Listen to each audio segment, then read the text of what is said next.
家好，欢迎来到 Learn Chinese on the Go。今天我们来聊一聊买票，火车票还是汽车票？小美，你有没有遇到过？遇到什么呢？听起来很有趣。买票的时候，我不太清楚。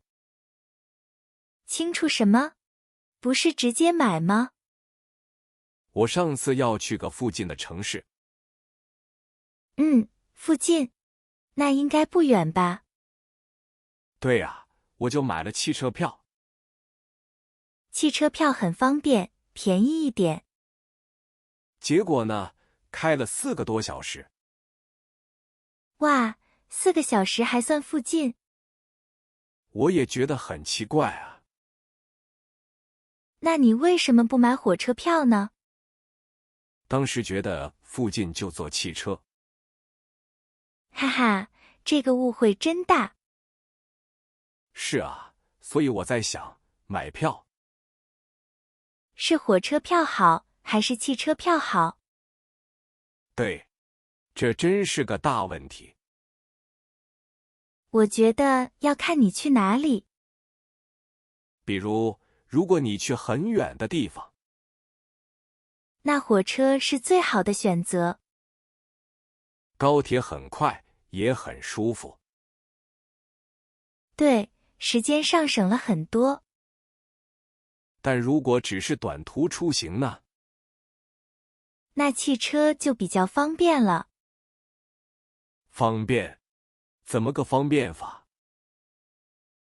汽车站很多，能去更多地方。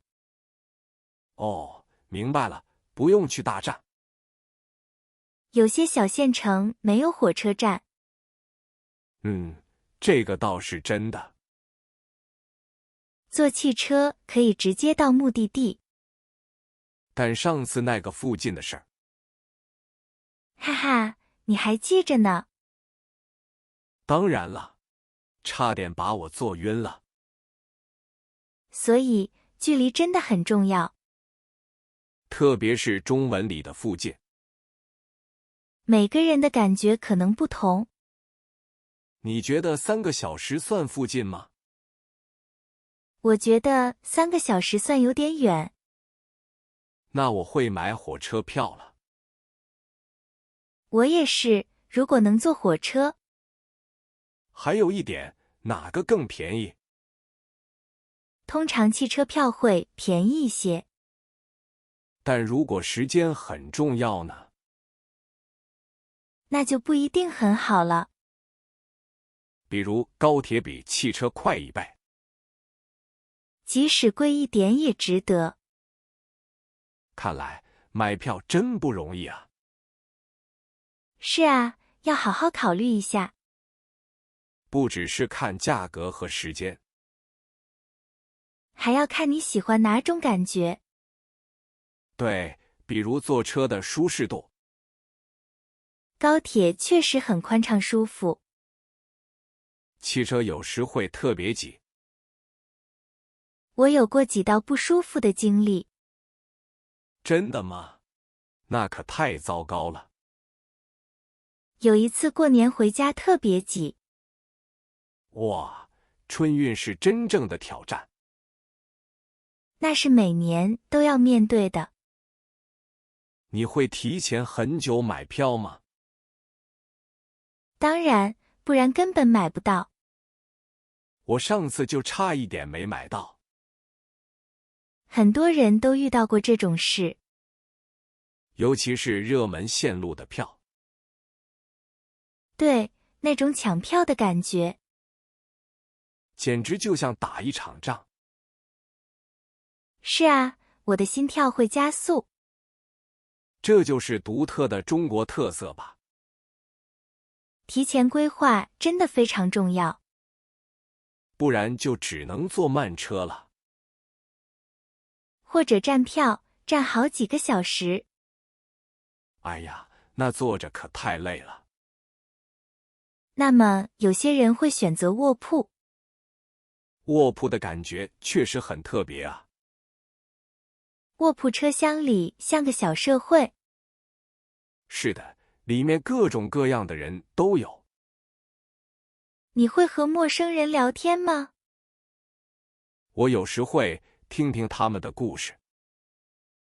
这也是一种旅行体验吧？比看手机有趣多了。还能学到一些方言。真的，我都没想到这方面。有一次，我学会了四川话巴士。哈哈，那次经历可太棒了。感觉很地道，很有趣。这样的旅行经历很难忘。没错，比只看风景更丰富。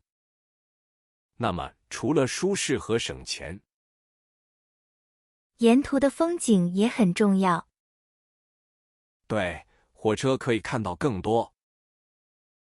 汽车有时会路过小村庄。看来他们各有各的好处。比如，你喜欢山景还是平原？我喜欢山景，感觉很壮观。那坐火车穿山洞的感觉？哇，那是一种很奇妙的体验。中国有很多穿越山区的火车。有些风景真的美不胜收。看来买票真是门大学问。下次我们聊聊抢票的秘籍吧。哎呀，那个更让人头疼呢。哎呀，那个更让人头疼呢。是啊，尤其春运抢票简直是场大战。没错，每年都提前好久开始准备。你有过什么特别的抢票经历吗？当然，我记得有一次，为了回家。怎么了？是没抢到票还是？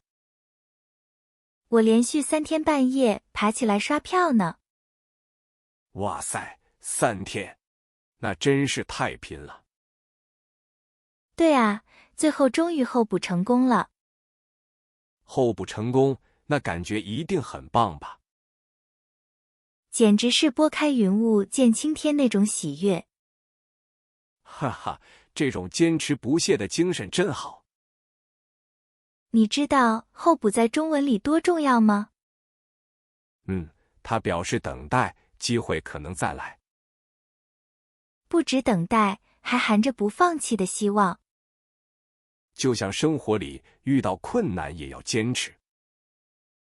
是啊，不轻易放弃，总会有转机。确实，抢票教会我们坚持和耐心。你说，抢票时最怕遇到什么情况？我最怕系统卡顿或者验证码出错。哈哈，那可真是功亏一篑的感觉。还有那种加速包，你用过没有？哎呀，那个真是又爱又恨的选择。很多人觉得它打破了抢票的公平，但急着回家时，也顾不了那么多了。也是，毕竟回家团圆才是大事。说到回家，你知道过年有多重要？当然，那是一年中最盛大的节日。即使抢票再难，也要想办法回去。这就是中国人对家的深深眷恋。没错，所以抢票才变成了全民运动。对，能看出我们对亲情的重视。除了抢票，你听说过捡漏吗？捡漏，是不是有人退票了，你买到？聪明，通常在开车前几个小时。哇，那要运气特别好才能捡到啊。也不完全靠运气，得知道放票规律。还有规律，这真是门学问呢。对，不同时间段会放出一批票来。比如说，几点到几点是最佳捡漏时机？一般是发车前1-2天的深夜时段。哦，原来是这样，我学到新招了。还有退票潮，比如学生放假前后。这个信息很有用，下次试试。看来买票的策略可真不少呢。是啊，每次都得斗智斗勇的感觉。下次我们是不是可以聊聊退改签？哎呀，那个也藏着不少坑呢。哈哈，那确实是个更复杂的话题。还有多人同行，选座的学问更大。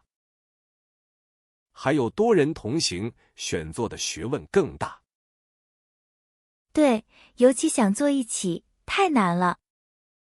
我上次带家人，系统总是散开，总是显示没有连坐，特别烦恼。最后只能上车自己去协调了。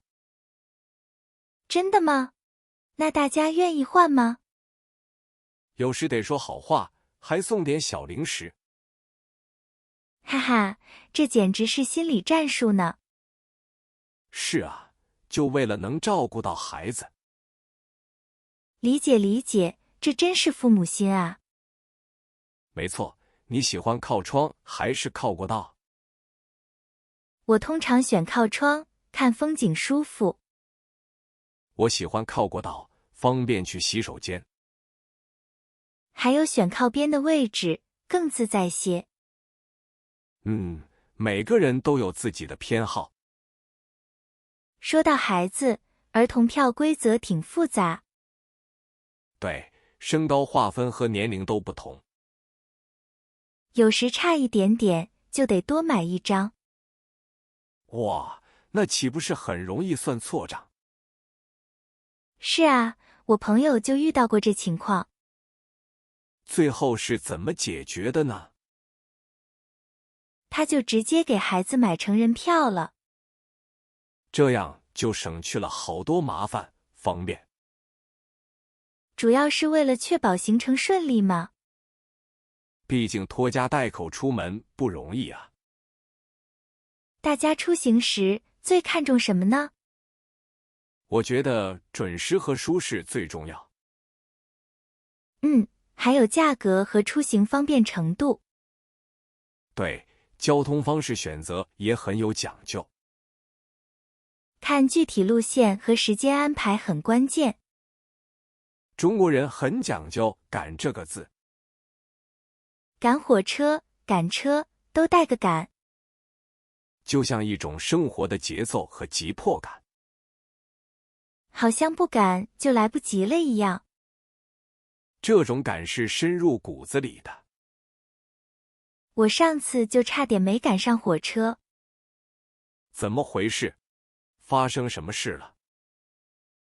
临出门发现身份证忘带了。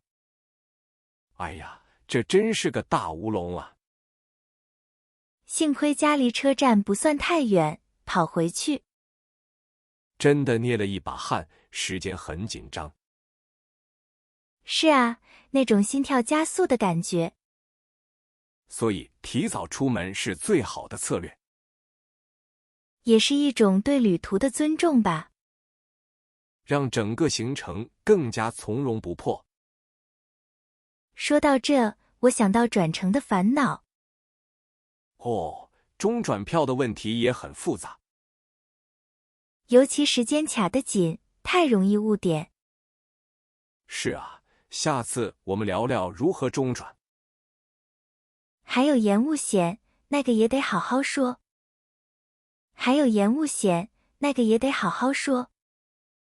对，延误险简直是救命稻草。我有次飞机晚点4小时。哇，那真是耽误不少事。幸好买了延误险，晚回一点。至少有个心理安慰吧。是啊，不至于那么糟心了。火车票也有类似保障吗？火车延误通常是退票或改签。赔偿机制不太一样。话说，你有没有坐过卧铺车？卧铺，那可是长途旅行的标配。我喜欢卧铺车厢里的热闹劲儿。对，还能认识不同的朋友。特别是绿皮火车，满满的回忆。没错，那是慢节奏的体验。很多人还会带零食分享呢。那种人情味儿挺足的。比起高铁，是另一种风景。确实，各有各的乐趣。你买票时会看座位朝向吗？咦，这个我还真没想过。有些人会特意选顺着方向的。为什么呢？是怕晕车吗？不只是晕车，也为了观景。这样啊，细节决定体验。大家买票会注意这些小地方吗？看来下次得研究一下了。还有提前多久买票最合适？我通常会早点下手，抢手票吗？我听说有放票规律一说。哦，具体是指什么？有些热门票会在固定时间放出来。难怪，我总觉得抢不到。像凌晨或者某个整点。这真是个内行的小技巧啊！对，了解这些能提高成功率。就像买东西要赶早集一样。笑，你这比喻很生动。这也算中国式购票智慧吧？不过，如果行程突然有变呢？那改签或退票就很麻烦了。手续费有时也挺高的。是啊，规划要尽量精准。尤其是团队出行，更要小心。一个人还好，一群人就头大。下次我们聊聊团体票的学问。那个更复杂，还有儿童票呢。没错，那些也是大有讲究的。对了，我还想问你一个问题。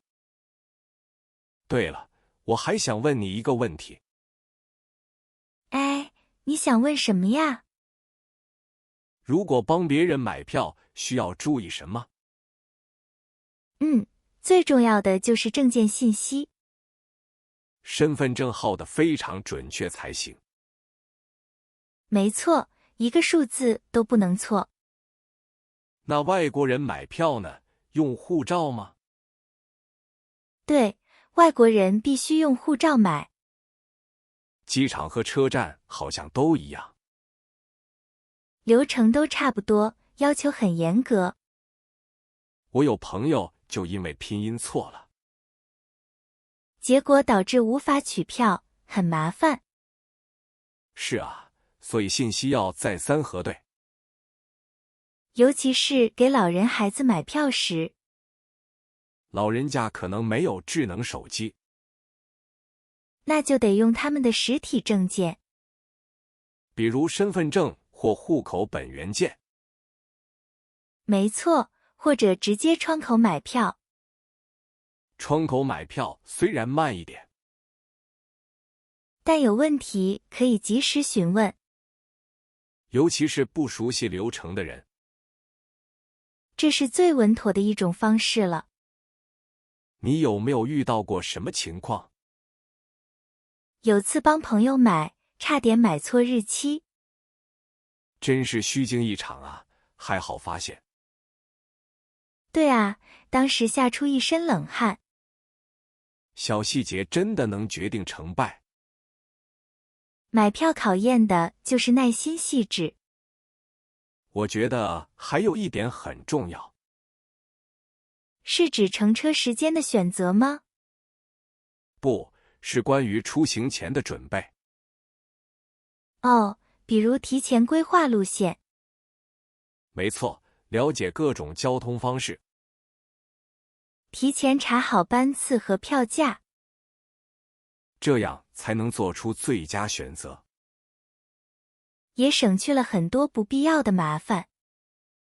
今天我们聊得很深入了，感觉买票也挺有意思的。哈哈，充满了生活智慧。对，还有一些小窍门呢。小小的买票也大有学问。确实，今天真是收获满满。那么，大家在买票时最担心什么呢？或者有没有什么特别的经验？欢迎在评论区给我们留言。我们很期待听到你们的故事。下次我们聊聊长途旅行的行李。这也是个大难题，需要技巧。感谢大家的收听与陪伴。我们下期节目不见不散哦。